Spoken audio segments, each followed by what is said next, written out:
Sahabat Bitok ya, gerakan Pramuka ini merupakan sebuah gerakan yang sangat luar biasa sekali. Dalam bulan Agustus ini, gerakan Pramuka ini akan merefleksikan hari jadi Pramukanya. Dan kali ini saya sudah bersama dengan Bapak Suyatno, yang kali ini sudah bersama-sama saya di virtual Zoom Bitok Radio Streaming Surabaya. Langsung saja ke Pak Suyatno.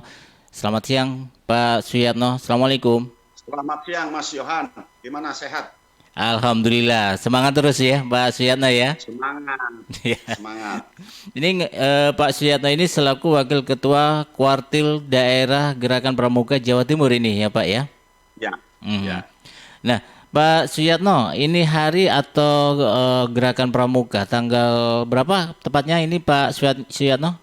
14 Agustus. 14 Agustus hari ini ya Pak Ya, Suyatno hari ya.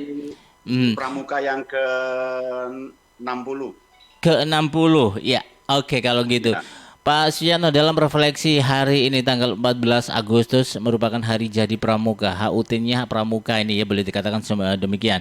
Ini saya menginginkan atau saya ingin sekali ngobrol santai terkait Pramuka kuat dan tangguh di masa pandemi. Tapi sebelumnya untuk refleksi hari Pramuka 14 Agustus ini apa ini? Pandangan dari Pak Suyatno selaku Wakil Ketua Kuartil Daerah Gerakan Pramuka Jawa Timur. Silakan Pak. ya. Gerakan Pramuka sekarang memasuki tahun ke-60.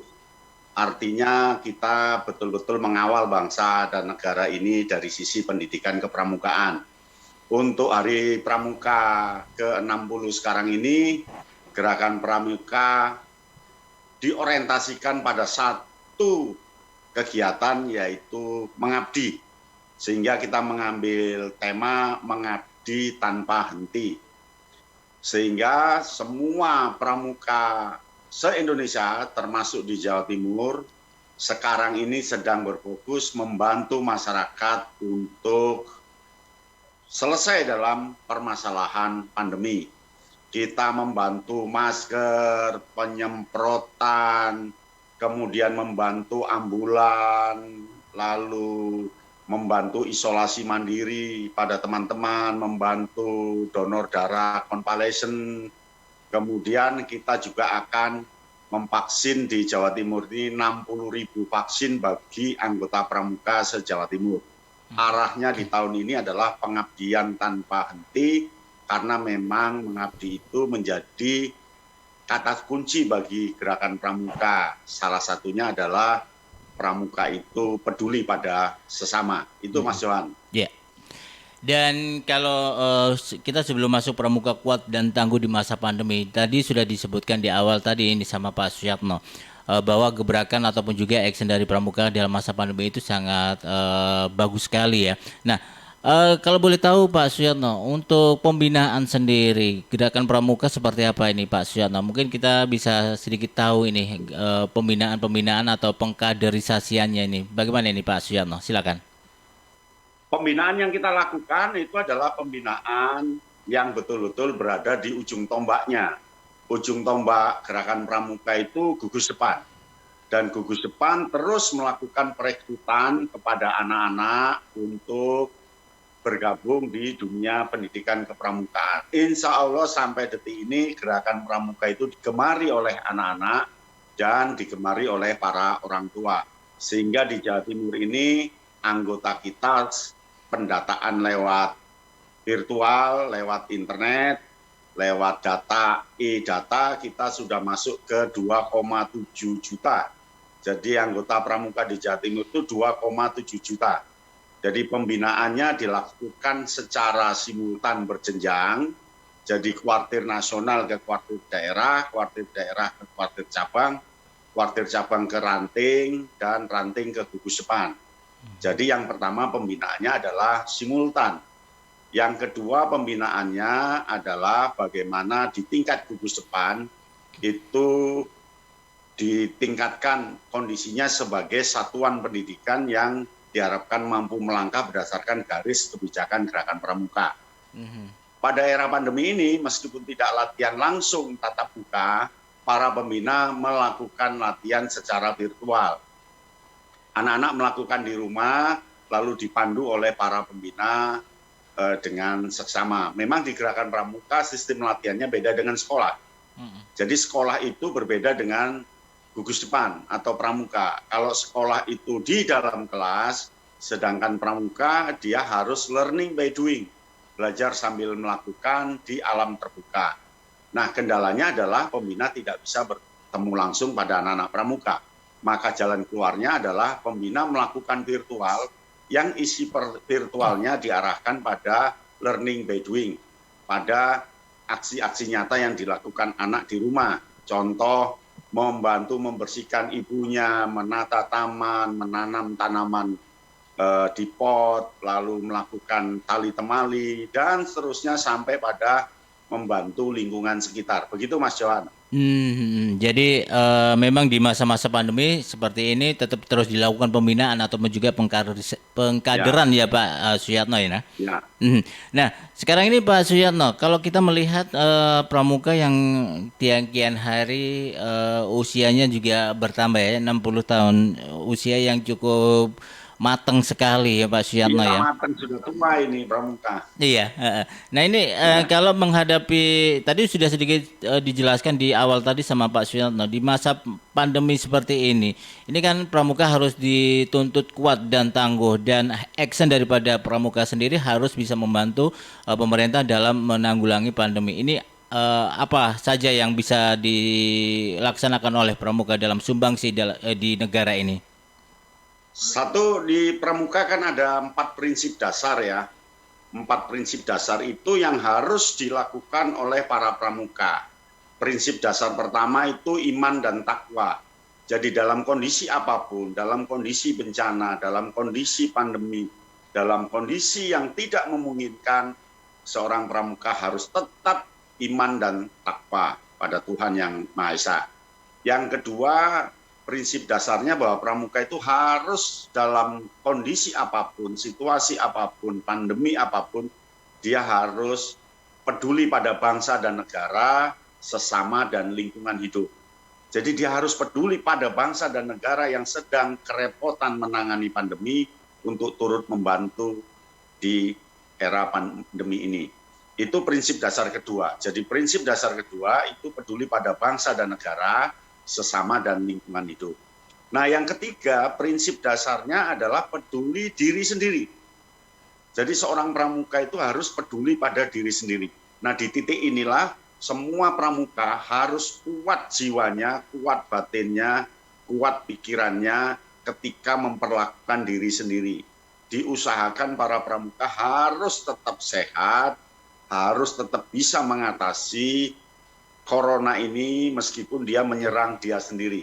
Maka para pramuka ketika kena serang corona, dia bisa melalui serangan itu. Lucu-lucu ceritanya, ada yang membuat jamu sendiri, ada yang berolahraga, ada yang malah ke gunung camping. Kemudian ada yang penting prinsip ketiga, peduli pada diri sendiri, itu dijalankan dengan maksimal oleh setiap individu pramuka. Jadi pramuka itu sudah mengenali diri dia, sakitnya harus datang dari mana, pengobatannya seperti apa. Sehingga seorang pramuka ketika ada informasi corona, dia pasti segera mencari tahu cara penyelesaiannya seperti apa. Sehingga di pramuka minimal terjangkiti oleh corona, meskipun ada 1-2 pelatih tua, pembina yang sudah punya komorbid sebelumnya. Tetapi jarang anak-anak pramuka yang berpangku tangan, tetapi dia peduli pada diri sendiri untuk bagaimana mengobatinya. Itu prinsip ketiga.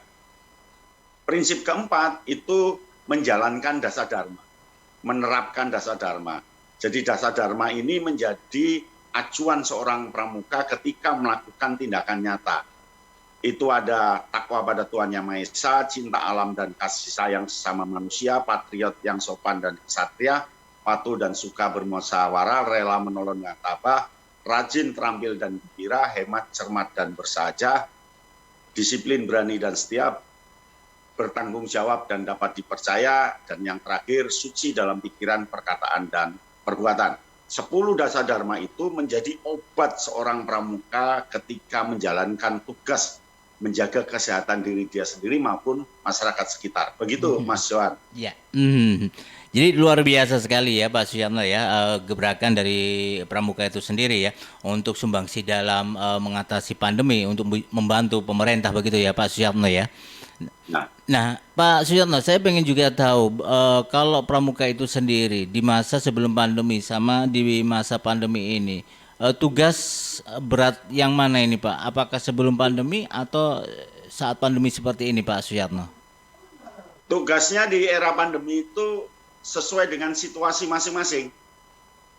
Seperti di Surabaya ini para pramuka banyak menjaga rumah sehat yang diadakan di sekolah-sekolah itu.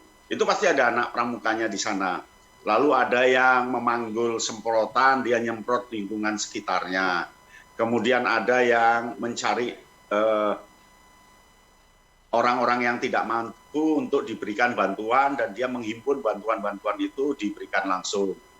Ada yang unik lagi, seorang pramuka membuat jamu dia ya, dari kunyit, dari kunir, dari jahe, kemudian dibagi-bagikan ke lingkungan sekitar. Jadi itu bentuk ketahanan anak pramuka ketika menghadapi pandemi ini. Dan saya salut. Lalu ada yang meminjamkan mobilnya untuk mengangkut para penderita COVID, para yang positif corona diantar ke rumah sakit dan sebagainya. Mereka tentu memakai APD. Jadi unik-unik Mas Johan, satu daerah dengan daerah lain di Jawa Timur ini unik-unik ketika tangguh dalam menghadapi pandemi ini. Oke. Wah, luar biasa ya teman-teman pramuka di Indonesia. Iya, unik-unik Ya. pokoknya. Memang itu yang dibutuhkan, yang harus diberikan kepada negara kita di saat-saat pandemi seperti ini ya Pak Suyatno ya. Ya. Nah, Pak Suyatno, dalam refleksi tanggal 14 Agustus 2021 kali ini, tentu ada sebuah perbedaan-perbedaan ya Pak Suyatno ya. Pramuka kuat dan tangguh di masa pandemi. Harapan apa yang ingin disampaikan Pak Suyatno selaku Ketua Wakil Kuartil Daerah Gerakan Pramuka Jawa Timur dalam HUT Pramuka ini? Silakan Pak Suyatno. Harapan saya pramuka di Jawa Timur itu harus terus eksis, bahkan mampu melampaui keinginan zaman sehingga kelak bisa menjawab zaman itu sendiri. Seperti generasi kita yang dulu, nenek moyang kita dahulu, dia sudah tahu tentang lagu yang akan dipakai oleh Indonesia. Pada tahun 1928, itu para pramuka kan sudah bergerak. Kemudian menciptakan lagu Indonesia Raya. Dan waktu itu sudah merancang benderanya, tanah persatuannya, dan seterusnya. Ternyata pada tahun 45, itu sekitar 20 tahun kemudian, lalu 18 tahun kemudian, ternyata betul-betul terwujud. Maka pembaruan pendidikan, pembaruan cara menerapkan pelatihan kepramukaan harus diawali sejak sekarang. Dan ini pelajaran yang paling penting bahwa dunia itu tidak selamanya mulus. Ternyata sekali-sekali kena yang namanya wabah pandemi yang menghantam kita semua sehingga kita tiarap. Karena itu pramuka harus betul-betul tetap eksis. Itu apa kata Badan Bowel? Bahwa pramuka itu tidak kaget ketika terjadi sesuatu yang tiba-tiba. Jadi pramuka itu tidak akan pernah kaget ketika terjadi sesuatu secara tiba-tiba. Itu ajaran seorang pramuka. Demikian Mas Johan. Baiklah kalau gitu Pak Suyatno, luar biasa sekali, senang sekali Pak Suyatno di Hari Pramuka saat ini yang kuat dan tangguh di masa pandemi, dan semoga saja semuanya bisa berlalu ya Pak Suyatno ya. Ya, semoga. Nah Pak Suyatno, mungkin ada nyanyian yang pengen atau yel-yel dari pramuka di Nyanyian di Gerakan Pramuka itu tidak sekadar nyanyian untuk hiburan, Mas. Tapi nyanyian itu sebagai pegangan hidup. Jadi ada nyanyian, apa guna keluh kesah, apa guna keluh kesah, pramuka tak pernah bersusah, apa guna keluh kesah. Itu nyanyian itu wajib dinyanyikan dan sampai besar pun dia akan tetap dinyanyikan ketika diri itu dalam keadaan susah. Ada lagu lagi yang sering kita dengar itu di sini senang, di sana senang. Lalu ada lagu lagi Pramuka tak kenal rintangan. Pramuka tak kenal rintangan, meski itu jalan penuh halangan, kan gitu. Nah itu mengandung filsafat hidup, Mas.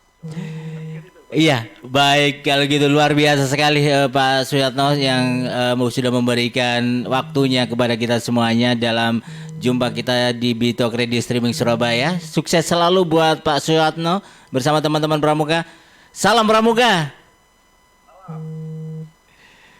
Oke, kalau gitu terima kasih. Selamat siang Pak Suyatno. Assalamualaikum. Waalaikumsalam. Sahabat Bitok, itu tadi Pak Suyatno ya yang sudah bersama saya di kesempatan kali ini untuk kita ajak ngobrol santai di acara kita, dan semoga saja apa yang sudah diceritakan banyak sekali oleh Pak Suyatno terkait seputar pramuka. Seperti apa sih pramuka untuk menghadapi masa-masa pandemi ini? Ya cukup susah sebenarnya ya sahabat Bitok. Tapi gerakan pramuka ini memang tangguh sekali di usia 60 tahun. Baik kalau gitu sahabat Bitok, sampai di sini dulu dan salam pramuka buat Anda semuanya. Indonesia Pramuka dan sukses selalu buat Pramuka Indonesia. Jangan lupa sahabat Bito, kalau sudah menyaksikan acara kita di kesempatan kali ini, Anda bisa tengok di YouTube dari Bitok Radio atau Bitok Surabaya. Di sana nanti banyak sekali tampilan-tampilan siaran kami yang saya berikan kepada Anda semuanya. Dan jangan lupa subscribe, like, and share di Bitok Surabaya.